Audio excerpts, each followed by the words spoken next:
Right, my idea here was to ask why would I be afraid of you? Because that way he may ask, when I say I could never be afraid of you, he goes, oh, how very naive of you, you're like 7, please stop. There. You've never done anything frightening before, you aren't a frightening person. The only time you ever frighten me is when you're like this. When you look like you're in pain or when you keep secrets. The secrets are my own selfish desire, but they're for your safety too. You are talking in circles, why won't you just tell me what's going on? Cloud's voice trails at the sound of running. His hand moves quickly to the hilt of his sword as I reach for mine. Okay, right, well that was definitely the bad option. I could never be afraid of you, Cloud. That's what I always meant. What is there to be afraid of? Cloud wears a pained expression as he looks at me, and I see him once again grabbing the collar of his dress, looking like he's in some kind of quiet agony. That's what she said too. Is he talking about that one woman from before, the one who didn't love him? He thinks I'm the same. I'm not like her. David. There we go. Cloud's voice trails off the sound of running.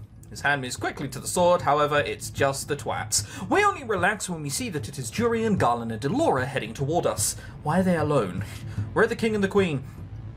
They weren't in the prison. I have no idea where else they could be. Delora steps out between the two of them, her expression somber. This doesn't bode well for us. We can't sneaking without a direction. That's a sure way to get caught. The words have just left her mouth when the alarm sounds behind us. Don't tell me. It's the alarm!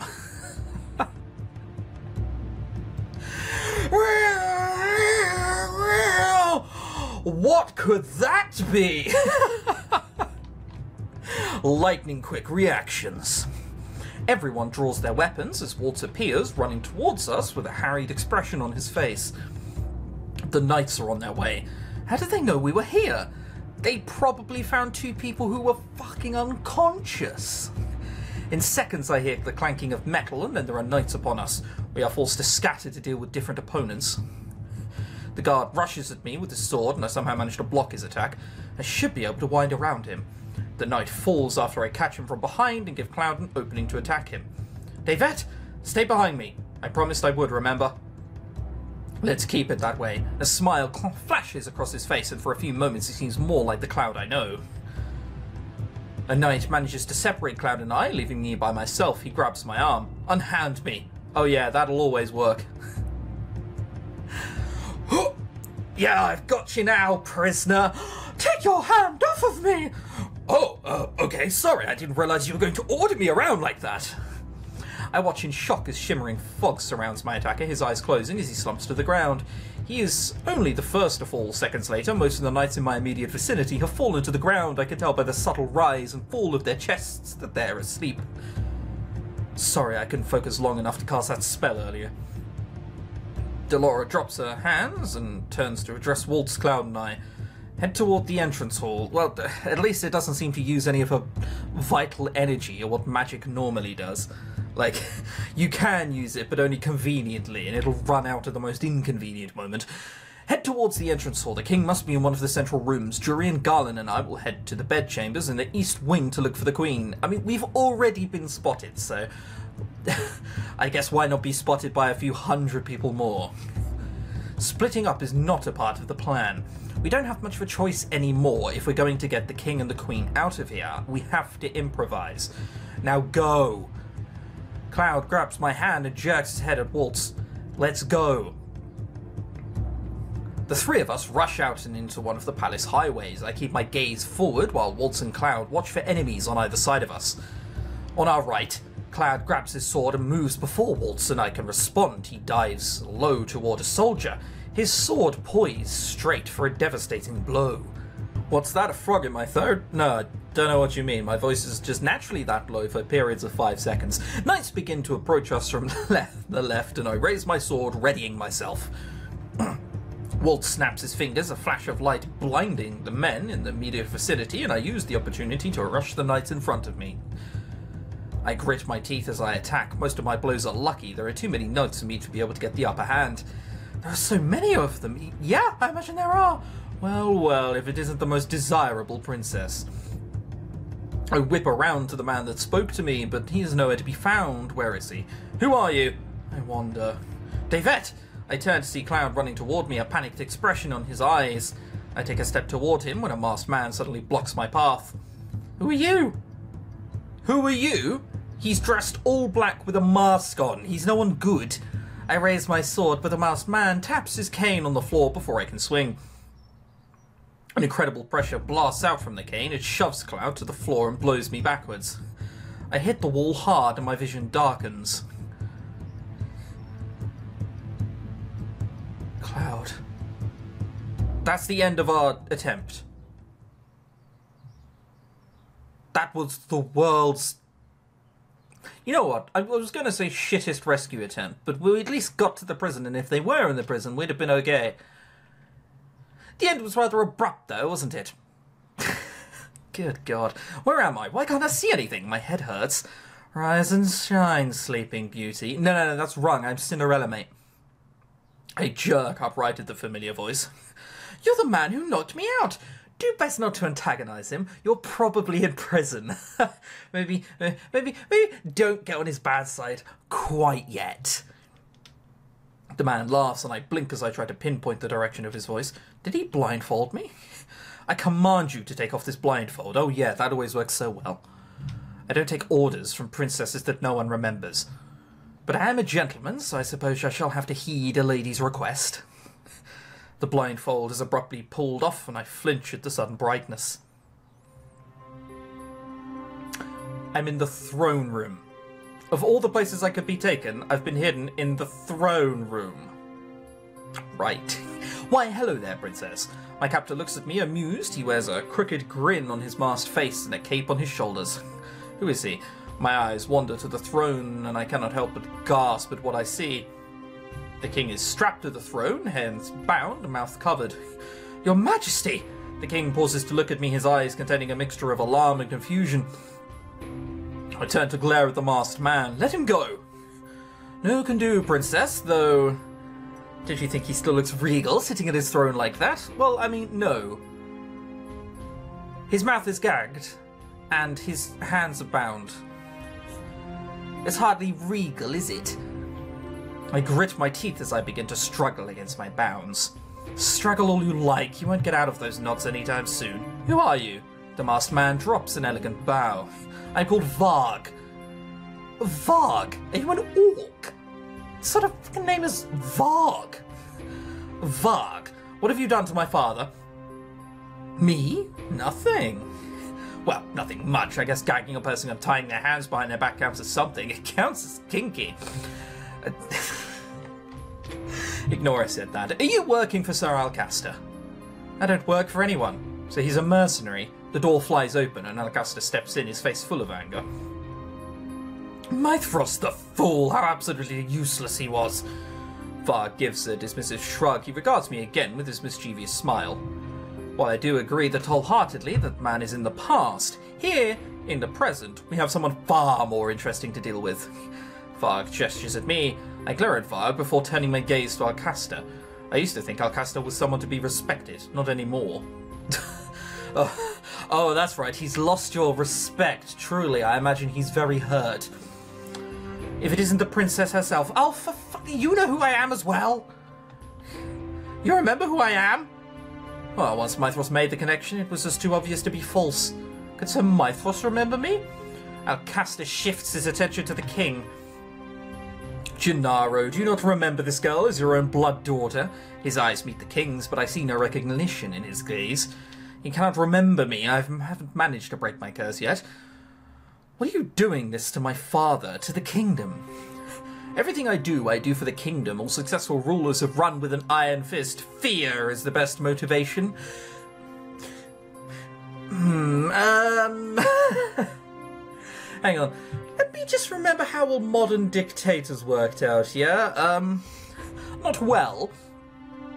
A king that is too lenient and does not inspire fear has no business being on the throne. But the people of Anchiel love their king.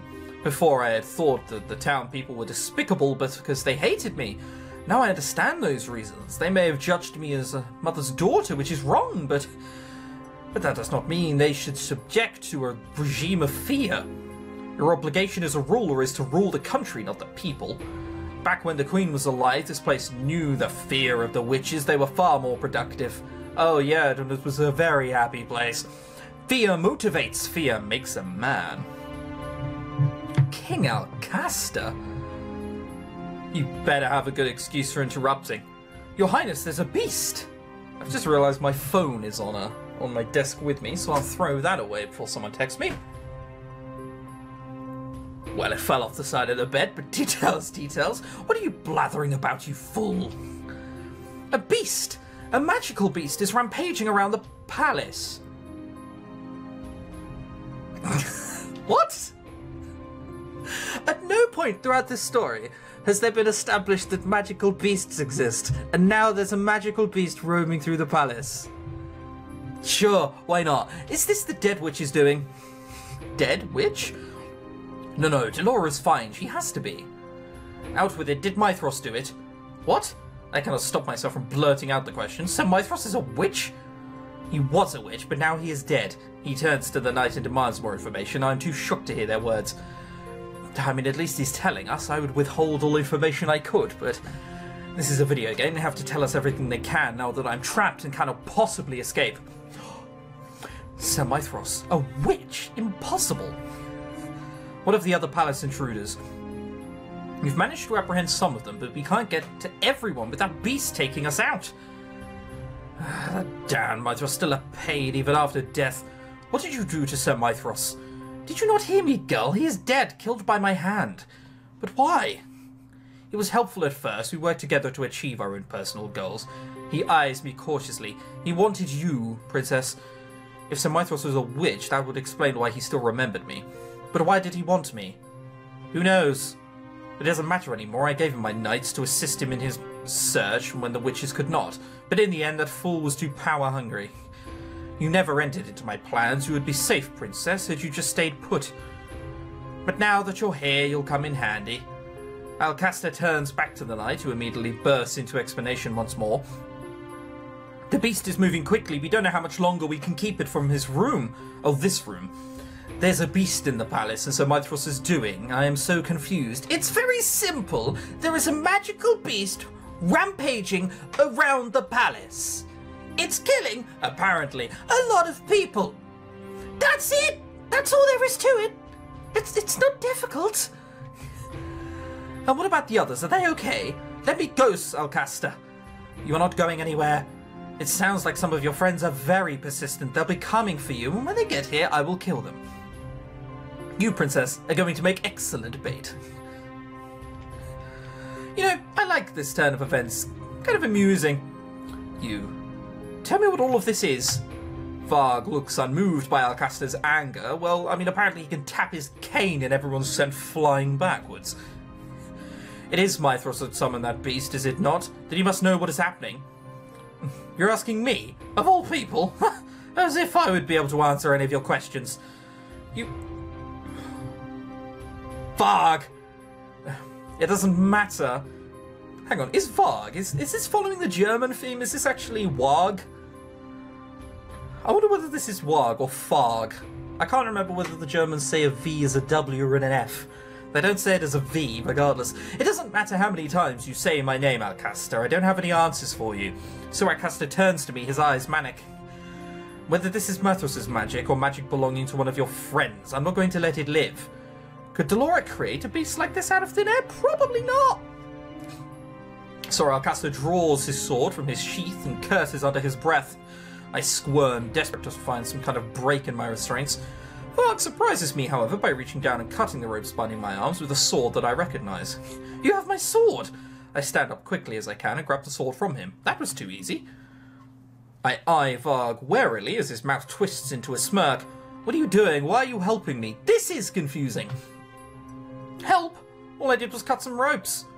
Besides, I'm curious to see what you'll do with that toothpick of a sword. He talks like he doesn't care at all what happens. Don't think about it too much, Princess. It's probably a little too much for your small head. I swing my sword towards him and Varg catches it with his cane. You really think that I'm the one you should be fighting? Let's just remember that even if he does decide to swap sides later on, he did just cut our ties. Maybe it's not the cleverest idea to start swinging at him. The door creaks and falls off its hinges. The knights stumble back and I hear screaming as loud footsteps sound against the hall's tiles. So, what will you do? Run? Hide? Or will the beast kill you too? Well, he's an evil-looking motherfucker, isn't he?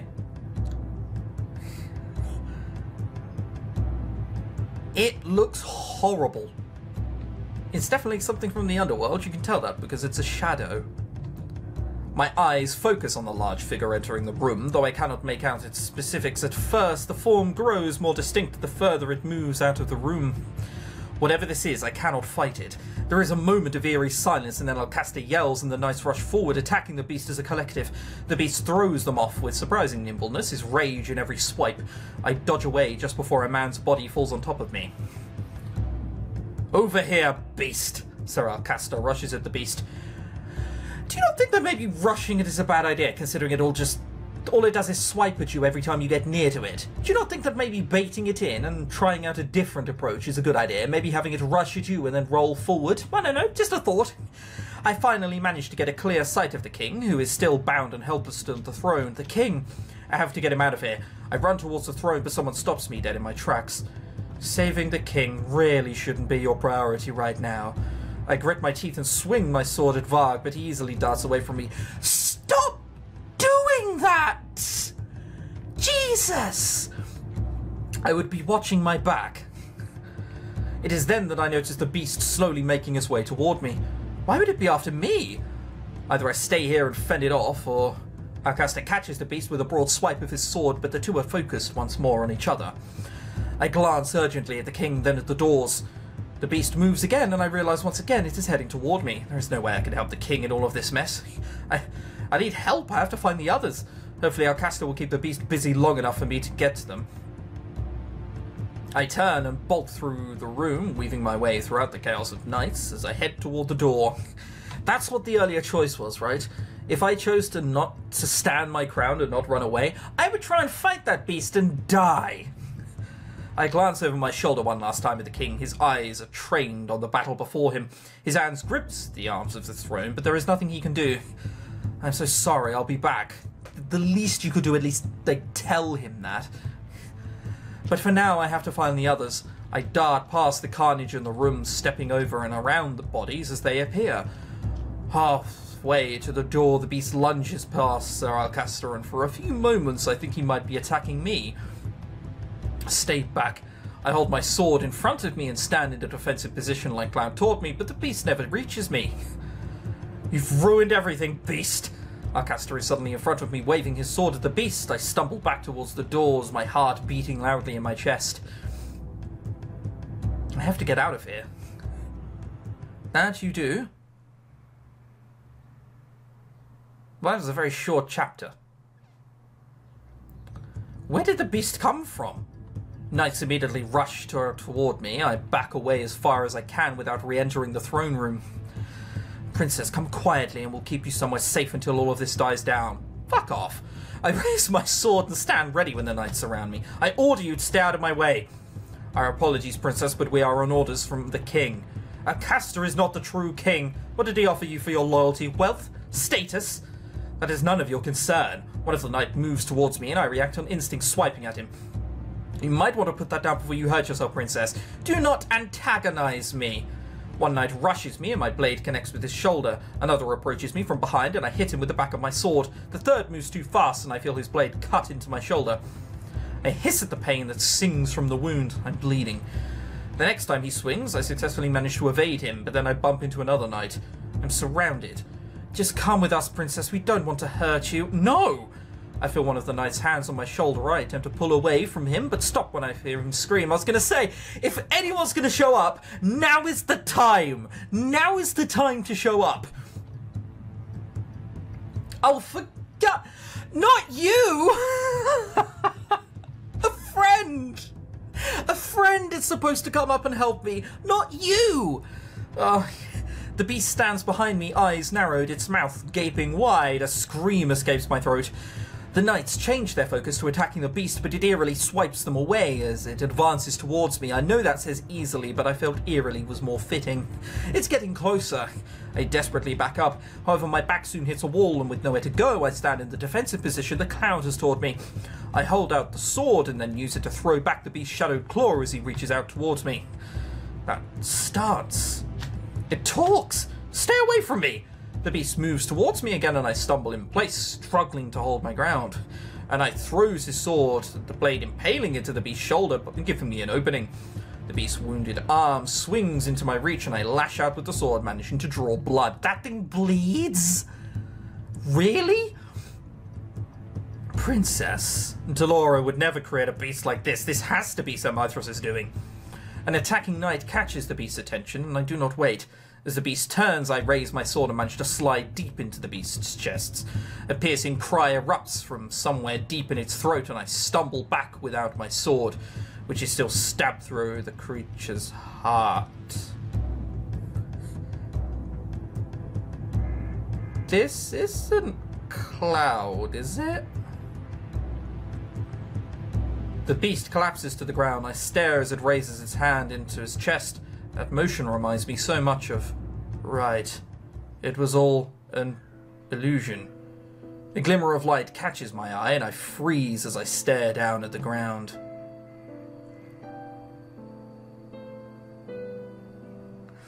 Right there, where the blood is already pooling around the sword in the beast's chest, is a rose-shaped locket. The locket, I go, Cloud, why do you... The beast stares up at me with glassy eyes, its mouth barely moving. After a few moments, a low rumbling comes from the beast's throat and I realize a grisly, pained chuckle. Afraid of me? I told you. The beast stares at me, unblinking, but his eyes are already beginning to haze over. The way it speaks and the locket it has. I look at the locket again and the blood seeping beneath the surface and I suddenly realize...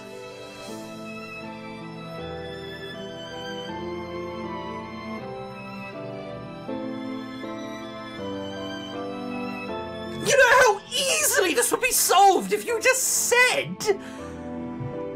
Oh, well, I told you you'd be scared if you ever saw me. Not if I knew what it was. I just ran the fuck away. Shouted at it. Oi, Cloud. Treacle, wake up. It's me. This is an illusion. You know how easy that would have been. You would hate me, David, or more accurately, you would be afraid of me. No. I kneel down beside the beast. I was wrong. No. Cloud! I clutch the locket to my chest as I kneel over the beast. Cloud, no, please. I lean down to listen to his breathing, but there is nothing but silence. Everything around me goes dark. I killed him. There is the sound of footsteps behind me, but they are mute. Unimportant. Cloud, I am so sorry.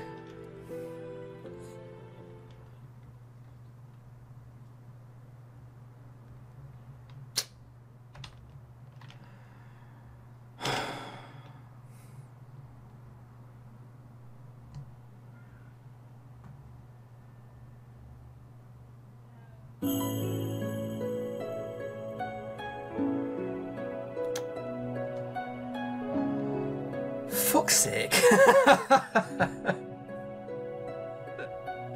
Well, this is different. I can't actually click on anything. Well, we definitely fucked up too much too early on. So now we have to go back and do the good ending. So I guess I'm going to play through it again, but skip out all the stuff you guys have seen and only include the new stuff. So there should be very little content as of, I don't know, it should only start to pick up again at like chapter 8. So we're going to do that now. And in the next episode, you'll see. And then Cloud will actually tell us what he's become. Maybe he'll trust us more when we're not such a weirdo in the beginning. Yeah, okay. We're replaying this through. This time doing the good ending. And then we'll start on someone else's route after it. Until next time, I guess. It's the ending you all saw coming. I can see this. I can see so many "I told you so's" in the comments right now. Warranted, if I'm honest. All right, see you next episode, guys. Hopefully, we'll be out tomorrow.